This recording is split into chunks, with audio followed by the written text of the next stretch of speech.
ku Sheraton Kampala Hotel Gardens enakusomeza biri mu 3 February mu show jatumye Melodies of Love. Tugenda kubera mu vibe za mukwano agenda kuyimba paka ro munawulira obubi ale bad shillings emitwalo 10 VIP emitwalo 15 emeza ya milioni 3 Masaka ali ku Maria Flonge enakusomeza biri mu 5 February shillings emitwalo 2 VIP emitwalo 5 booking anga buchali tari kuoza sategera kwa noti musanvu nyanya 028 emu musanvu 5 ofuna ticket yo imamito ne bipapito no show ye yafe mulete byane biwoza for the next power ebiwoza ngonze wow, the gorgeous, pretty, lovely, charming baby mama Rema live in concert Sheraton Kampala Hotel Gardens ngabiri mu 3 February hakutosi wako Good Color Solutions DSPA Fire Systems Banyabo Foundations Sheraton Kampala Hotel Gardens Acton Diagnostics nebitegekebwa West Records. Nze kankunyumizeko story ya Maria Cheno baginyumiza mukwano gwange sijja mwogera naye yanyumiza mbu bali babera Denmark. Mkozi ngalaba nyoki Mariachi ku YouTube. When they came to visit Uganda, nagama musajja we, he's a Danish man. Nagama musajja we, oh my God, this boy, I have to take you. Ngamutwala ku show. Bali ku show baseka, show is nice. Mariachi ngajja ku stage. So the man had a deficiency. His head was slightly bigger. Those are you see where I'm going. Mariachi yasibamu. Na kwata omusajja nabuza omukazi naye gwe bontwe wamugyewo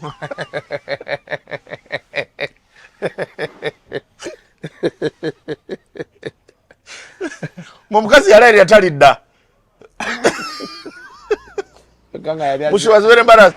And the thing which disturbed her amanya abazungu ebintu ebikwatagana ku physical appearance ebikwatagana ku disability ebikwatagana ku chi tebabyagala nnyo okitegeera aja atuyiridde aye block tayiwe. So those are no-go areas. Forget about the regular parties. Tulina okunywa paka kuwulira bubi. Forget about that common musical vibe. Kuba vibe ezimalayo. Humble Management and Nile Special presents Ginjera, because we are bringing Jamaica and Amsterdam in Uganda. Okategedde? Don't miss a party full of vibes. Ginjera is happening on Saturday, the 9th of March at the Nile Nest in Ginger. Tickets online go for 70k and 100k at the gate. To book your tickets on FlexiPay, dial *291#. Select tickets, type Ginjera and follow the prompts. Ginjera, our era, our way, our party. Brought to you by FlexiPay, NRG Radio, Notifier, Spark TV, NTV, and Nile Special. Not for sale to persons under the age of 18. Please drink responsibly. Is ordering your stock from China, Turkey, and Dubai stressing you so much? Is it taking you months and months for you to get your stock? Just 1, 2, 3 and tread like a boss you are. 1. Talk to Iran Global Logistics on 0740 152 331. 2. Let us know whether it's sourcing or sending money to a supplier that you would want. 3. Enjoy our unmatched customer service. Trade like a boss with Ryan Global Logistics. Find us at Nabugabo Street, BBC Building, room N412. Call us on +256 740 152 331 or +86 180 723 935 15 or +86 132 502 156 85. Or visit our website on www.rangloballogistics.biz. Rand Global Air Express Cargo. We move anything, anywhere.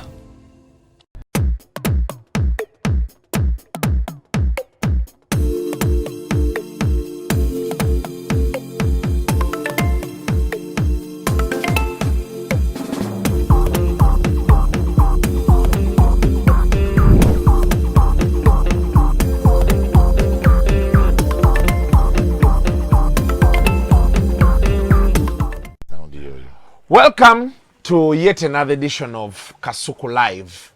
I think now it is 4 years later. I have Salvador on this channel again. Twakola interview Salvador in 2020. That's a long Was time it 2020? ago. Yeah, Sijjukira 2020. nakujjukira. 2020. Twakola interview. Netambula awo nali channel ntandike. Nze ebintu byenkwata mbitambula. Netambula abantu ne bagira banyo. That time Ashbag had just left Noob. During that period. Yes. I know to wabwino. Naba wabwino. Abaana ne baga Salvador ate yatambuza bwino katayina kirala kyatambuza. Anti abantu bakusibako ebigambo ate nga gwe omanyi kyoliko kati bw'obawa the truth bagenda ne batone bagamba kumbe because most of us we don't like hearing the truth. How are you doing? I'm very well. By God's grace we are surviving. We thank God. You're one of those people. They say I hate to love or love to hate. You love to hate. Love to hate. Yes. You tell people as it is. Nechimuluma. Naye nagenda nakirozaako nalyoka like for example yesterday I was hosting an event ku Sheraton. Guy najja ngali very excited netukuba ebifaananyi nagamba by the way I'm one of the guys you blocked on Twitter. Nemugamba you must have done something funny. Nagamba yeah I abused you. Nengamba you see now you are missing out on my content. Okitegeera nemubuuza so why did you abuse me? Nagamba bro you know these things Nengamba I don't know. Okitegeera nemugamba okay which one is your account one blocking. So there are people out there who are ignorant about you. They don't know anything about you. They hear, they see, they read, but they have never met you one-on-one to get to know the truth. You're one of those few people you're one of those few people abasobodde balancing Bobby Wine no opinion yo. Yes. You tell people yes Bobby Wine is my friend. Yes. Come what may, he's my friend. But also this is this. Ekisinga okunnuma bano abantu abantekako ebintu they have just known Bobby Wine now. I have known Bobby Wine since 1998.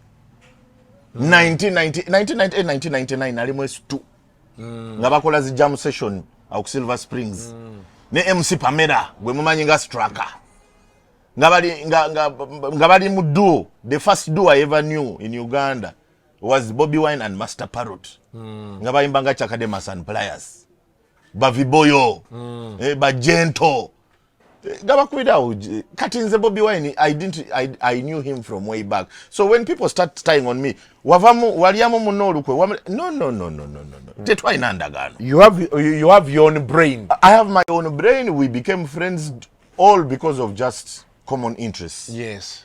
Which was the fact that omusajja yali ankubira raga bulungi. I was a big fan.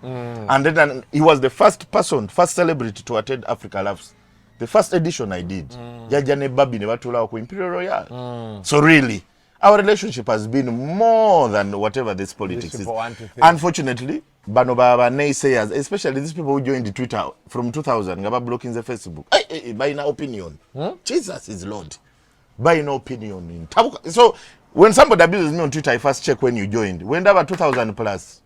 Naye Katonda n'akuyamba. Bobby Wine rarely responds and of course he has not responded. But ayina ke yakola ke nayagala juzi bwe wagamba nti you're off booze. N'akomentinga. He quoted n'apostinga. It was just a matter of everybody okumutegeeza. Yes. Now it's time everybody goes back to your lane. Go to your default settings. Buli omu abeere waali. Ebintu ebitalina makulu teyabiwa makulu.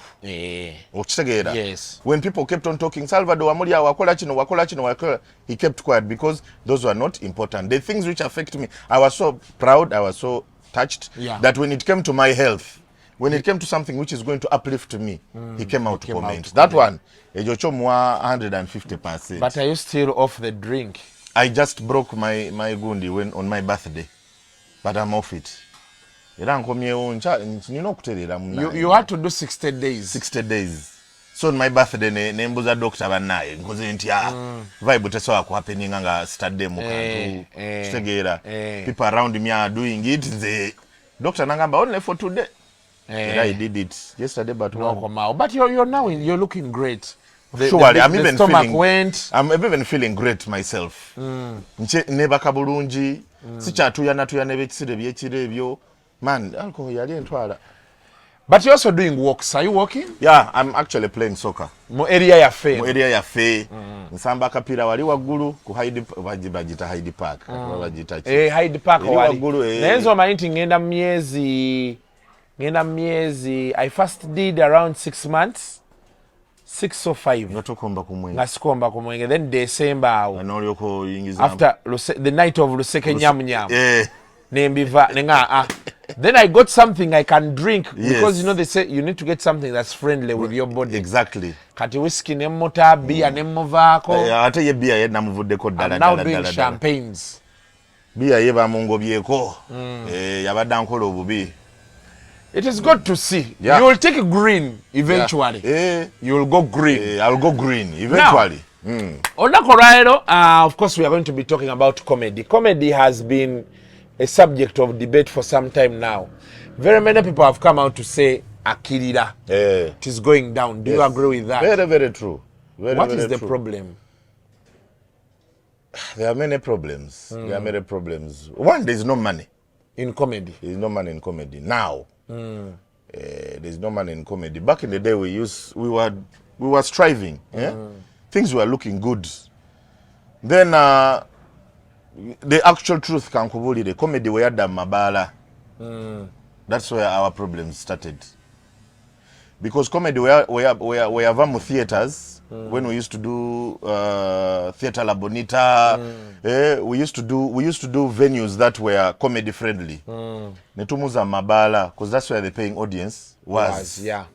And unfortunately in the bar you are not going to talk about my grandmother did this, my uncle did this, or kubulira abantu abatamivu byebagala okubulira okitegeera. So the dynamics changed. People started listening to that kind of comedy.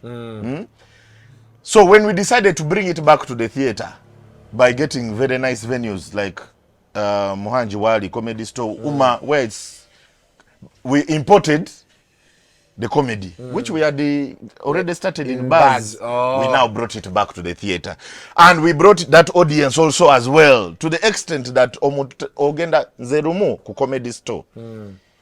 I was just attending Nalim audience. I'm watching Omara Nadia ku stage. Omara Yakola, one of the best sets I've ever had in my life. But there were a handful of people laughing. Omara, why he was doing English? No, he was not doing what they wanted to hear. He was not doing what they wanted to hear. People have come out to condemn Mariachi. Oh, Mariachi akoze chino, Mariachi akoze chino. But mwabamu take that position. You're the one who have made Mariachi the way he is. Mariachi wajana yogere bintu ebikwasa ebizimba temuseka. Wayogere bintu ebyobusegu museka. So what do you expect man to do? He also has to stay relevant. It brings us to that post you made. Mariachi was with this Tenge boy. Yes. And the video came online. And I think it didn't go well with you in particular. Yeah. You said sometimes what you give is what you get. There is a reason I pulled back on doing comedy shows here. The audience demands this kind of filth. However much we want to blame the comedians for uncouth jokes, we should also point a finger at the consumers. Sometimes you'll come with a wonderful clean set, but because it doesn't have insults or vulgarity, you don't get the laughs your set deserves, so most guys end up giving their fans what they want. So until the audience stops consuming these jokes, the comedians will keep on making them. But this doesn't stop the comedians from being different. There are comedians I can never have on my stage because of the fact that they aren't willing to change. At the end of the day, it's conversations like this that will change the whole narrative.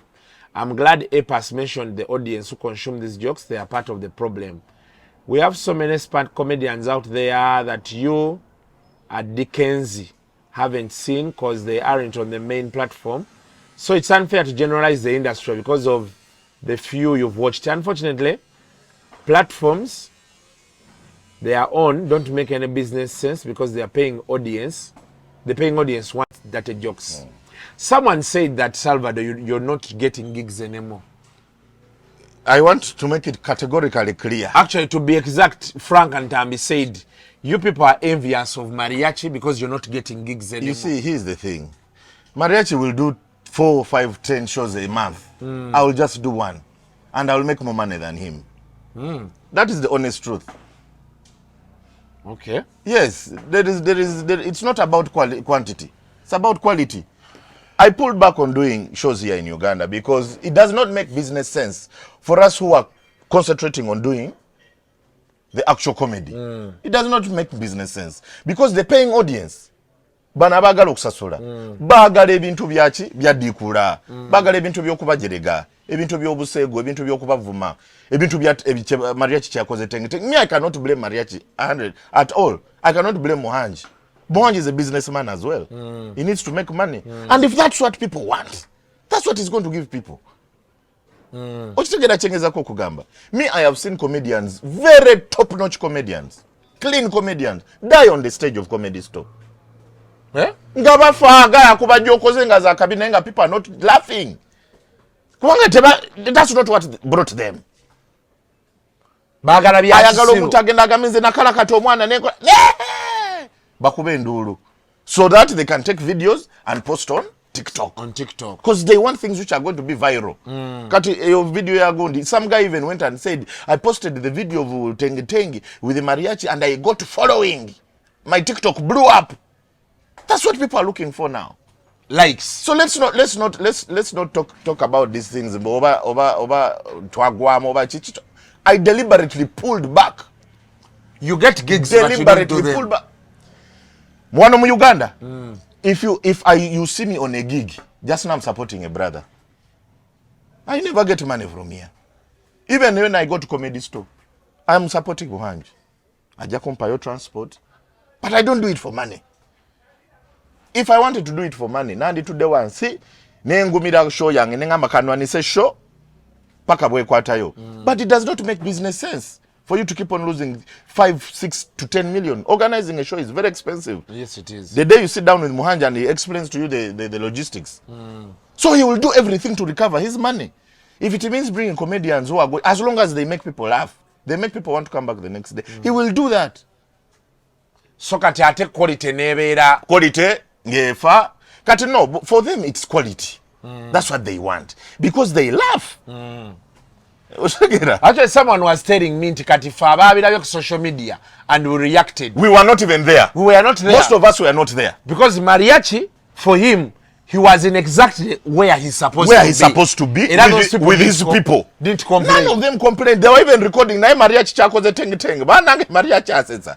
The ones who were there, the ones who paid, because that's what they went to see, and that's what they got. It is us here who are on social media who are seeing video clips saying, "Oh my God, omusajja yakoze bobi. Comedy we Uganda, ba comedian bawemula. Fenanga batuzungiramu." Batugatiramu bichi. I last performed on a stage in Uganda 2 years ago, I think. Was Comedy and Store. It was Comedy Store. Yeah. The whole of last year, I did not step on Comedy Store. I last performed on almost 2 years ago. Am I not surviving? You are. It's not. I don't make my money in Uganda. This one, I want to be honest with you. I don't make my money from comedy shows in Uganda. I make my money from my endorsements and my private shows. Company kuiso kole ABCD.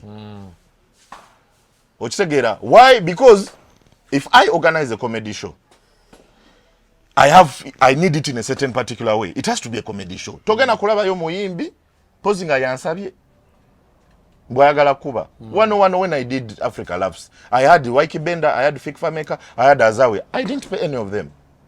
They told me, we want to come and support you. Nengamba, why not? You understand? So you will not see certain things on my shows. Unfortunately, those things are the ones now people are used to. Ogena nokola comedy show, no jiranga, omuntu nakubuza muyimbi kyajja. So comedy temuina kugattako muyimbi, you feel. And that's also another thing people got me wrong. Right now, that is the trend. It's going to take us a long time for people to realize, comedy, by the way, anyumanga tikulichi. And that only works if we go back to the default settings. To the comedy where. But I remember those days at Effendi's mwani mukuba start. That netuvayo. Twali ku Effendi's yali bala. The setup of that place was more of a restaurant. Yes. It was a corporate place. Yes. It was not more of a bar but a corporate place. That is why it thrived. Era we twamala ntugamba let us take comedy where it belongs. Netugenda kula bonita netuchikuba. Tukubala bonita yo for 2-3 years. Because I was actually telling that guy, like, tulina we twabeerawo wano la bonita Wednesday nga Wednesday nga ya nenga sebakijje omara. There's this guy I usually all the names you're going to talk about they are not in active comedy today. Omwani ono there's this guy Ken Mulalu waliwo guy mwerabidde juzi namusanze wanaasula side zeno kisaasi ali awo naye akola comedy. Emma Napoleon. Emma Napoleon. We all pulled back because it does not make any sense. People keep on shouting, hey, Muvuma, bichi bichi. But when we organize clean comedy, you don't come. There's this guy who does Okero at National Theatre. Yes. Now, the people who understand, who really love quality comedy, are the ones who go to the theatre. Yaba Mani, I've come to enjoy my comedy, my 2-3 hours, I go. That's why Fun Factory JD. Kolera theatre. Me, I promised myself never to do back comedy again. Yeah? Back comedy na mugoba. Mubala. Unless I am going to support somebody. Ngotandise show yo, nga it's a comedy show. Tugene tushikube. 27th February, I'm going to support Don Andre. Where? He has a comedy show somewhere in Nakasero. It's a nice place. Corporate people go there to chill and enjoy. That one I'll support. And answer soda. No, he cannot pay me. Why? He cannot afford me. No person in Uganda, no person who organizes a show in Uganda can afford me. Salvador. I am not bragging. I am not boasting. No. Any show, any comedy show you see me on, I've just gone to support. Kubanga when charging my fee, toja kusobola. Muja gamba Salvador yeraga Salvador jejedede. But this is the money I make easily when I travel abroad. Zente ziwera. Oyizo kubanga ogamba oli ku mutwalo gwa $. The thing is omwana ng'aguyina. Si mwana mu Uganda. Mwana mu Uganda tosobola tekisoboka at all. But no $1, nobody can pay you that money on any show here. Because I was going to tell you, Salvador, some guy is paying you 5M. You don't work? Nobody can pay me 5M here. Nobody. For a comedy show. It does not make any business sense. A return on investment. Thank you. Thank you. Choyogera kituufu. Kubanga nze Salvador, the people I attract tebagala mabala. Okitegeera, ayagala agende ku Serena, ayagala agende Kololo. I've seen you do 2 events that really I wanted to attend. Yes. Genosare's birthday. Go at the MC. Yes. Ne keke nga ayingira ennyumba ye. Yes. Ndozolaba the quality of people. Na yawe waka sente nagamba Salvador inokubanga yakakutte. Definitely. Kabao. Kabao, you cannot just go there to drink water. Bogeza sente. Okitegeera. Our man, and the good thing with those guys, because I've done so many events for them, and most of them basanze mu corporate circle, golf, charity events, fundraisers. Castro Salvador is on a fundraiser. Man, I'm not going to be paid. It's part of my CSR. Fundraiser, charity event, bichi. Nina gundi zenondamu zenkola nestakola. It's not that I'm bragging, I'm proud. It's because if you're going to charge people, it has to make business sense for you. So if Salvador is going to charge you exorbitant fees, which you are not going to recover on the gate, then tomorrow you won't want him. You won't want me. You want to recommend him. And you will turn that anger, that frustration into anger. Otaniko gambe omusajja asera tacha asesa. You understand? Taina bantu. Ate mentality najigamba abayimbi nenga nti omuyimbi omusajja jana akupangisa kabala. Gwe nolemera ku million 5. Gwowoza nze ndi wa 5. Bwatazijjayo ku mulyango. N'atandika omusajja tacha ayina maanyi. Yagwam. So it has to make business sense. You don't just do things for the sake of doing them. Hey, I see people telling me, hey, Salvador, watandike chinto chirunji ku Kingdom Kampala. What happened? Please come back. Let us start afresh. Now, yes, you are one. The people who want that kind of setup are few. Tebagena kukomya all my money.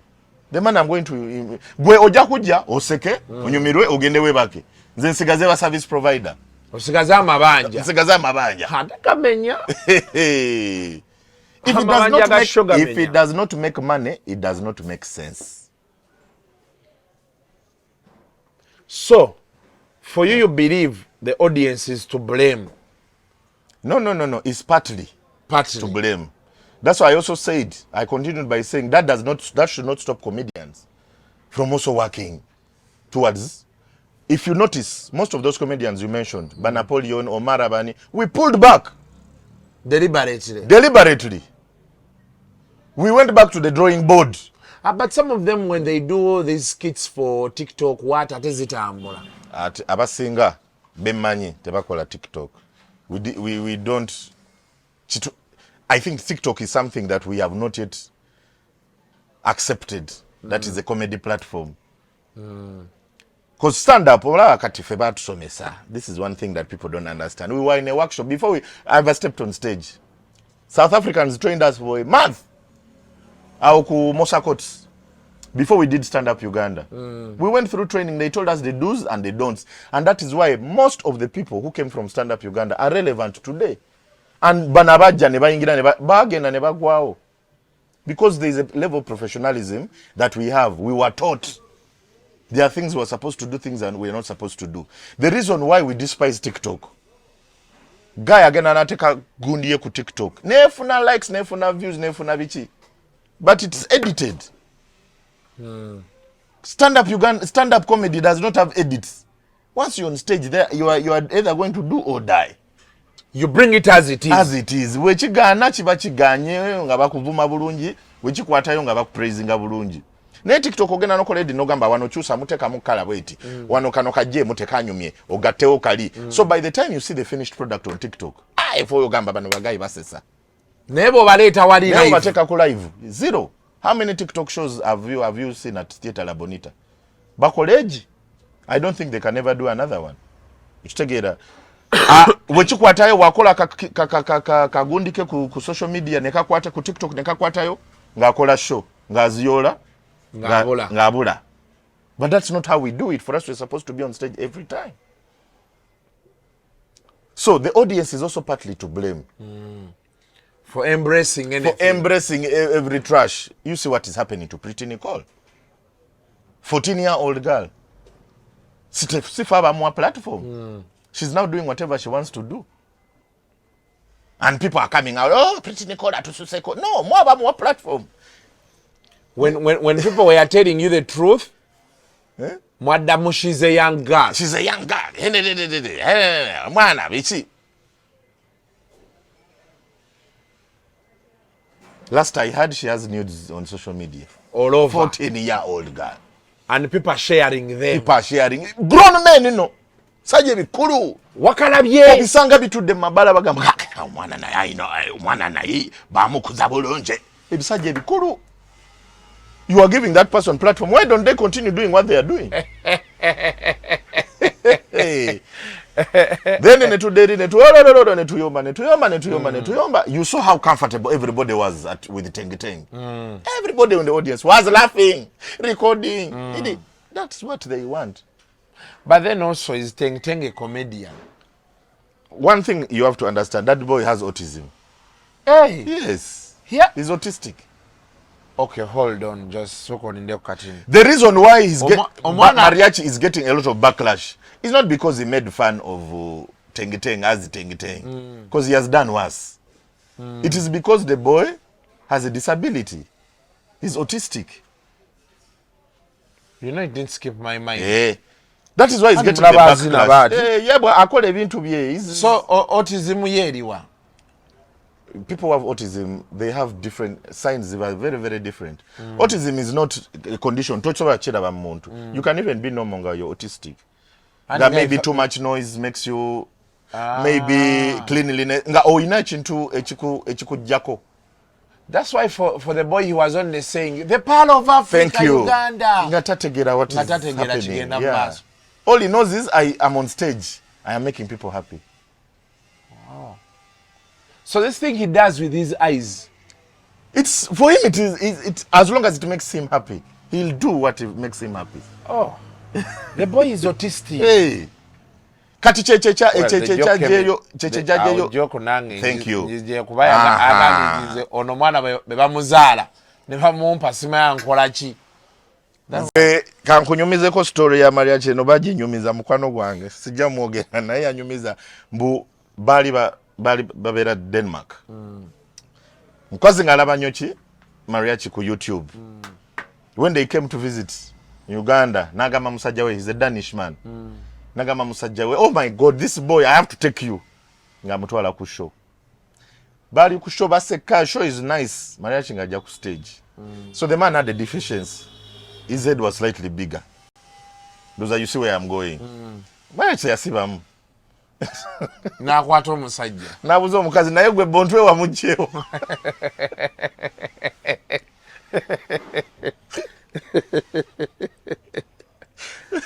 Mukazi yali yatalidda. She was very embarrassed.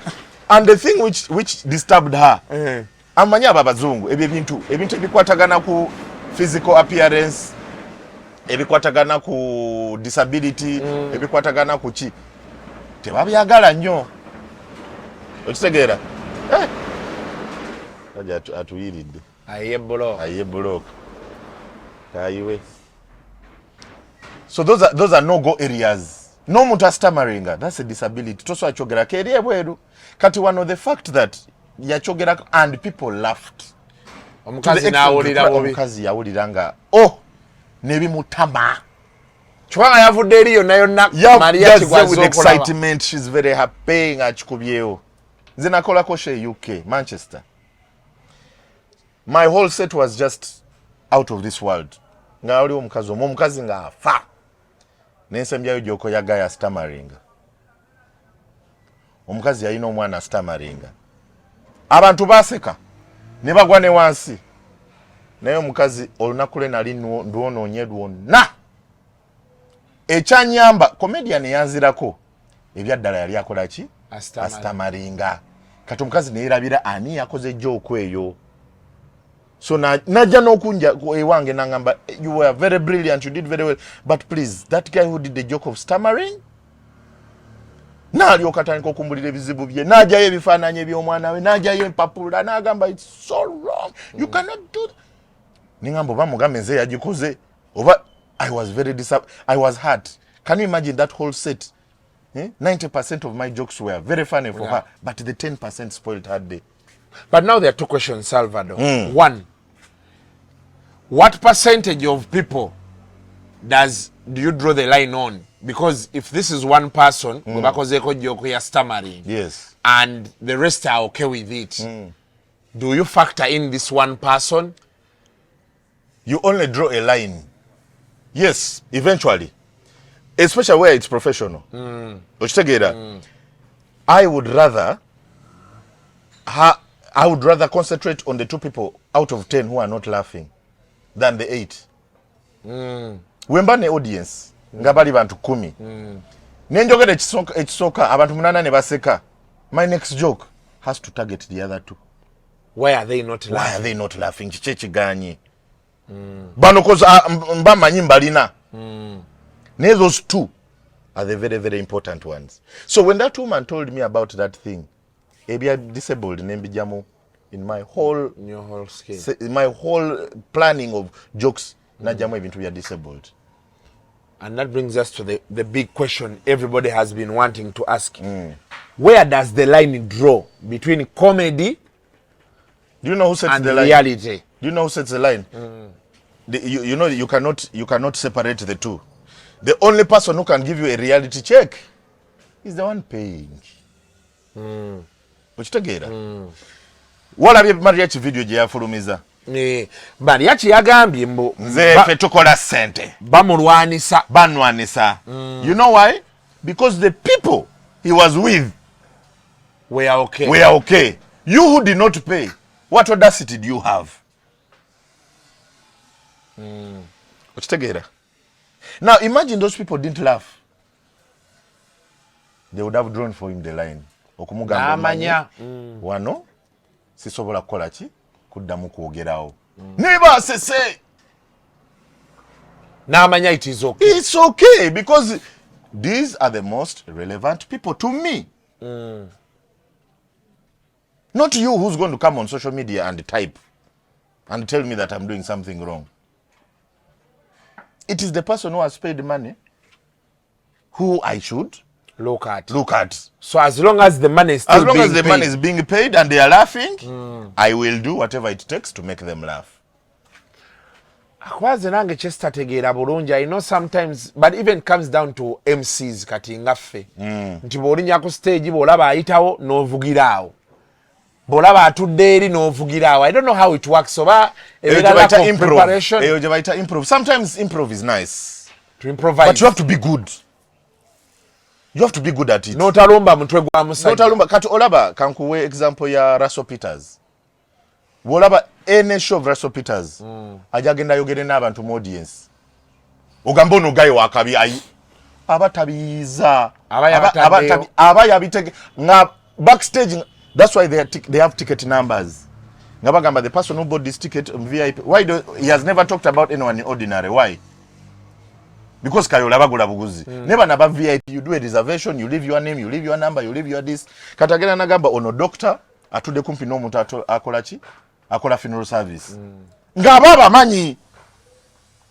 You have to prepare unless you are extremely very good that you can touch on somebody without offending them.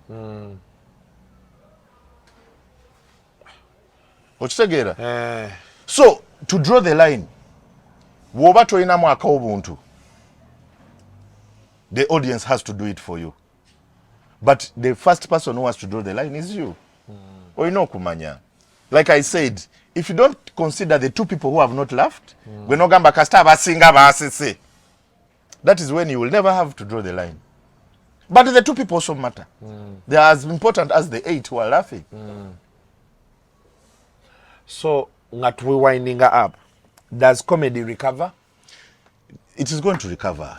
It has to recover. If we start having conversations like this, if people start coming out to talk about things like this, but they should not also only stop at talking. Okay, wakola share National Theatre. Kenda yo.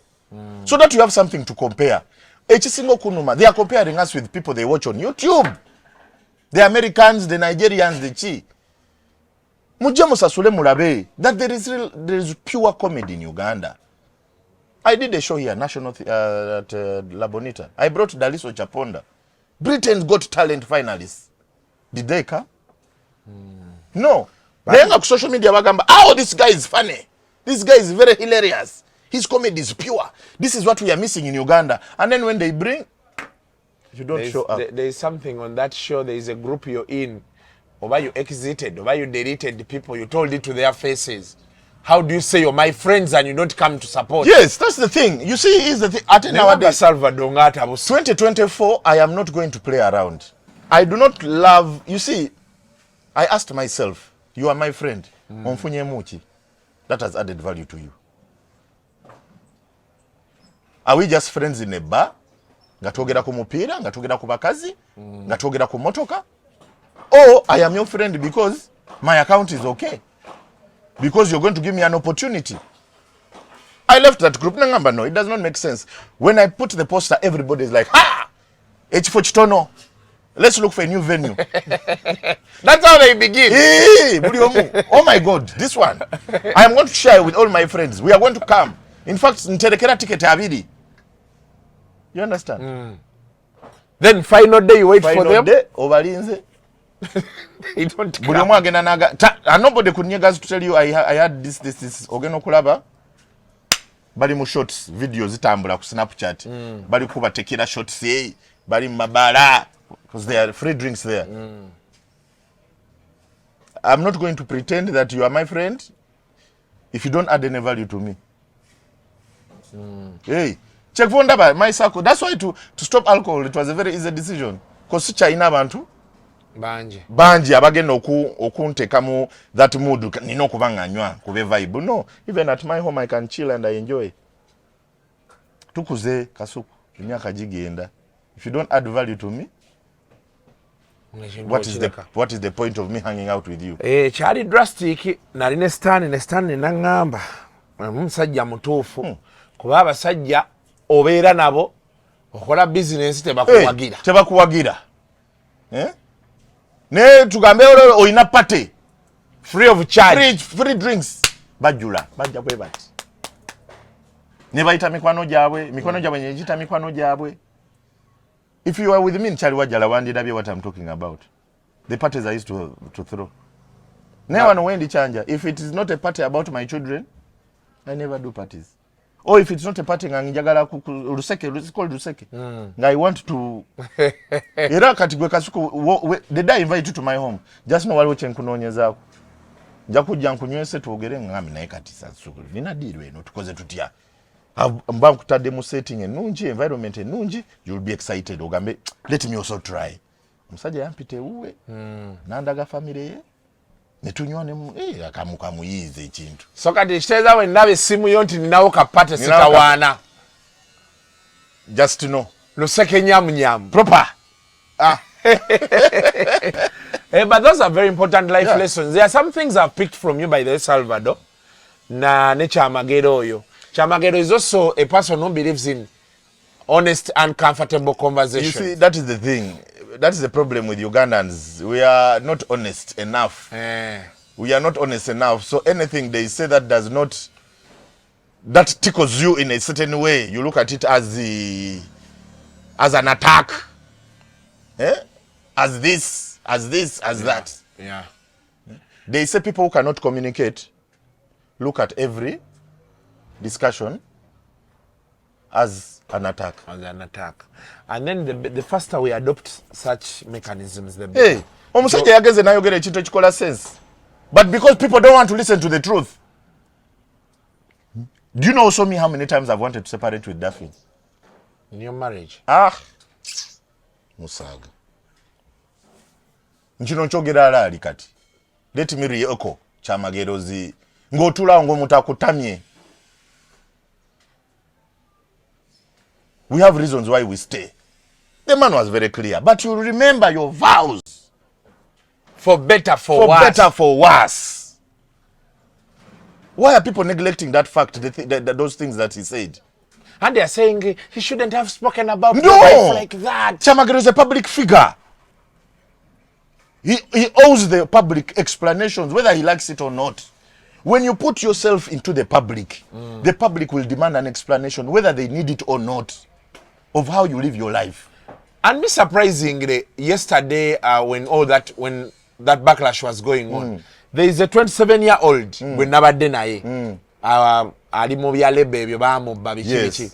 So he was telling me Kasuko, nalaba interview ya Chamagero nenzizaamu amaanyi konze batya nanga amaanyi okuva omulimu we nave Abu Dhabi nenkomawo ebintu ne bigaana. I'm doing soap, you know, naye omukyala kati yakola yanoonya ku busente naye alina ebintu byakola nonyiga naye kati benalabe ka interview nengamba ekitegeeza sirinze ka toli weka ne bali ebizibu babiyita. Let nobody lie to you that bino byolaba ku social media bya likes.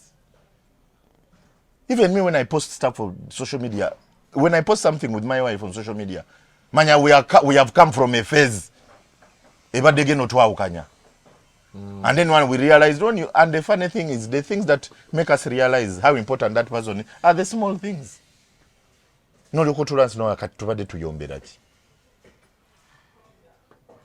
so let people not judge Chamagero. Chamagero is a public figure. 1, 2. He owes the public an explanation, whether you like it or not, whether he likes it or not, as long as, because people look up to him. So he has to be honest. You want him to come and say, marriage is sweet. Meow, yeah, okay, bichi. Nga guobona, otandiko okumukolaki, okumu envinga. Or what and go to live an unreal life. You start living an unreal life because the person you're looking up to is saying things are all rosy okay. And what. And I think those are feminists. But atabo bensingo butayagala in my life.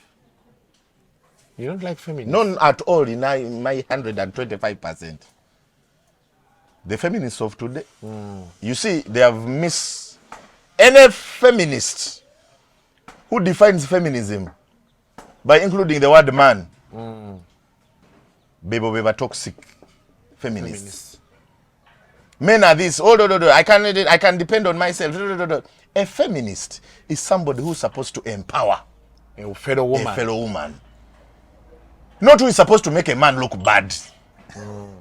Naye between abasinga ababali ku social media, they want to justify that women can do things because men are bad.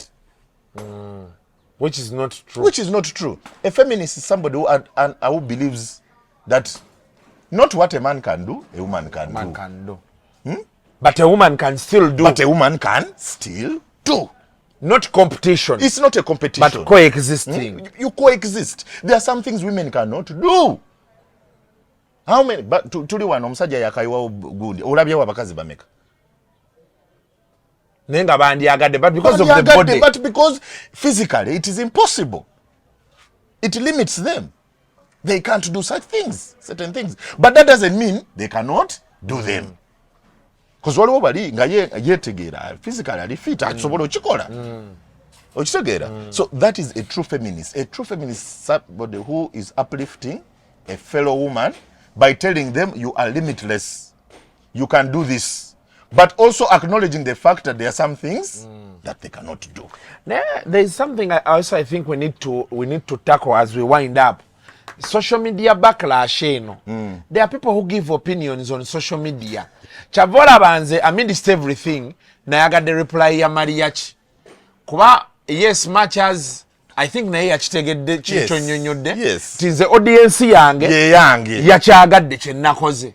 Kati gwali ku social media gwe atazze kusasula. That is why he has come out to say Ampalana. That they have been fighting me for some time, and now they have got an opportunity. They are now coming out because now you didn't come. Maybe you didn't get the context. Katola banze. The truth of the matter is, I have never used mariachi on any of my shows. You understand? Yes. Not because he's not funny, not because he's not creative, but because my audience will not consume what he does. Yeah? They're making fun of people. They're asking for money. The stuff he does, the impromptu. What the touch plan is that natural get out. My audience will not be able to consume that. Not because it's not funny. Neither did I organize the show in Masaka. You're going to take There's no way I cannot put mariachi. When I organize the show in Jinja, there's no way I'm not going to put it. Because now those shows I organize them for mass market, and he appeals to mass market. Now, Salvador, what do we do about social media opinions? There's nothing we can do about them because so many people. Because the challenge is so many people have been. Olaba ne kasumba yali ya umula mu Twitter. Yes. Nga the backlash is always getting. Yes. Yeah. Bawanako NRM muli ba NRM. Okitegeera bayogera ku tiimu emuke muli bemuke. Yes. Ate bayogera ku nupo ekirungi otwegulako kati ndozo omusajja n'atuuka n'agamba. So what is a person supposed to do? The truth of the matter is, I don't know how people perceive things. For example, my wife is very terrible with social media. One comment like this can affect her whole week. Hey, you see, every time you post something, obanga ibide ku stage no gamba kati mumvume mwogereshe mwagala. Understand? If you are if you're a very sensitive type, that's why it gives you options. Do you want it to the public? Or do you want it for just your friends? Do you want people to comment? Do you want people to reply? There are all those options. If you are weak, you cannot manage, take advantage of those options. Because you are not going to stop people from giving their opinions. However, 99% of all opinions they give about you are off. It is somebody's projection, somebody's feeling that they want to project on you. It's not what you are supposed to do. It is what they feel you should do. So if you give them attention, zera olaba chemba kola gaye bwanvuma muddiza ne mu blockinga. No nechikomaawo abane bagamba wala Salvador muwadde olaba tazzeemu. Kumbe wa block zetasobola kukomaawo. Ochitegera. Yeah, that's what I do. Nkudiza nenkublokinga. Aba ne bamugamba chomukoze n'okomao. So the others will fear to say something stupid. I get it. So you need to be either you have a tough skin or take advantage of those options. And use them. Otherwise, you are not going to stop people. Why? Because it doesn't matter whether it's a CEO or housemaid or cleaner or porter. They will talk to you directly, especially on Twitter. Oh, yeah. The person will respond to you directly. Someone responds to you. Ngabamusuza nabusuza. Nena kuvuma nga enyumba yo eri shit. Chitegera. So you cannot stop people from sharing. Yeah, it's been a great discussion about comedy, and I think these are some of the things John Segawa tried to raise some time back. Wade naye ya bikola bubi nzete ansanyusa. You cannot attack other people, other demographics of people. How can John Segawa call me an influencer? Hey. Yampita influencer, but Salvador is just an influencer, si comedian. Just because I don't do shows here in Uganda. Uncle John no naye. Chanuma, kumanga, I look up to him. He's an elder in this business. He's your guy. He's my guy. Call me directly and call me an influencer. Don't put it on social media over in interviews. But I respect him. He has done so much for the arts. Wade omanye myaka wakadi wa motani kokufuna entondo. Dalange bintu tobitegera. He does not understand stand-up comedy. At all. Adi mu phase yendo. Yours phase. Atanzo genda. But for him he told me that stand-up comedy ono. Tamutegera. Yeah. I think John, why he doesn't understand. John ali nnyo ku kiri ekyaba Dave Chappelle ku Netflix and besides that he uses that to compare it with the likes of the duos. Agenda gamba oli nayimirire ono nayimirire nebogera. Those are the examples he does. If I could I would move with John and he sees any of my performances whether outside Uganda. I don't play because they pay well. So you need to give them. I'm going on the 31st of March to do a show in Nigeria. If anyone, you just ask any Uganda who will attend that show, how was the show? Usually Mbalika Bagamba, my God. Kubanga now, that is now value for money. You know, I have to respect the paying audience. Which together. Serious stuff. Even when I organize a show here in Uganda, even if there are 10, 15, 30 people. That's why nowadays to call a country tours. Because abantu bo up country bebatanso kutegera bebategera kati comedy because they have not been exposed to the but I see people posting photos and you're selling out. Yes, because now and that is a comedy audience for 20,000. Hey, in up country. Yes. 3,000, 4,000, 5,000 people. That's why you see us on the road most of the time, because kati that is now where we are getting the feeling of okay, finally comedy akomyeo. Nobody up country asks for a musician. They don't. Bawulira Salvador is coming, Okelo is coming, Dr. Ida is coming. No the town ngabo ekwata fire. Munja kuchizinga muchikomyawo. So tugenda chizinga bwe tutinga tuchikomyawo mpola. Paka wachina mboka. Until people understand that, you know what? Every time somebody talks about comedy, I want to watch comedy. I will go to this place, watch my comedy, go home, sleep. Ngabwe chadi. So embozi mujiwulidde, I never get Salvador. We had to do an interview. Choka, we are neighbors. We are neighbors here. There's an interview we had to do. Hey.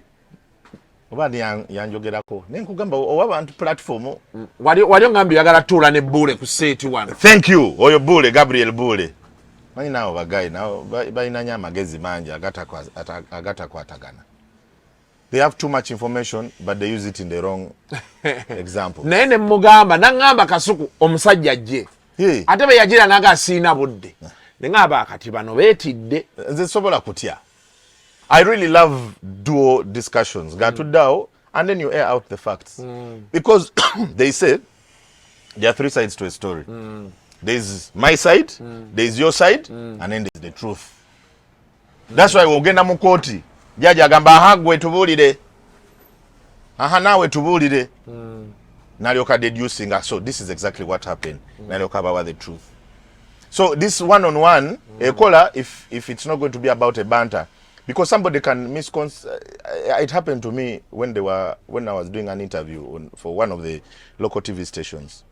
Omutu yaja nambuza bulungi my interview. It was very nice. Nambuza, what do you think about music in comedy? Nengamba, it has killed the whole thing. Nenjogera my opinion. Nagera nabuza Muhanji. Nti Salvador yagambye. Mutegeka abayimbi. Mbo eri tekyali comedy show eri yabayimbi kati Muhanji in that reaction naye nakola ki? Nakwocha. Nanjocha. I actually even called him Nemungamba actually the good thing I recorded the video also myself. When they were interviewing me, somebody was recording. So nemwereza the full interview nakama now look at these guys. Near the way the guy cut it. Ngateka wano Muhanji ngayogera nganze ngenda nengamba. No, techikola sense. Ngate, you know that kind of it was painful because it was a sponsor for my show. How could they do such a thing? All in the name of attracting viewership. Yeah. It was painful. But that is the country we are living in. That's the country we are living in. Anyway, I hope you benefited from the discussion. Kati waliwo bakowa timu Kasuku twagala nnyo ebintu byo oluzungu era bagenda yomba Kasuku leero nga mubadde mu luzungu lwokka. Sometimes omuzungu agamba let people be. Mubeere bulungi bweraba.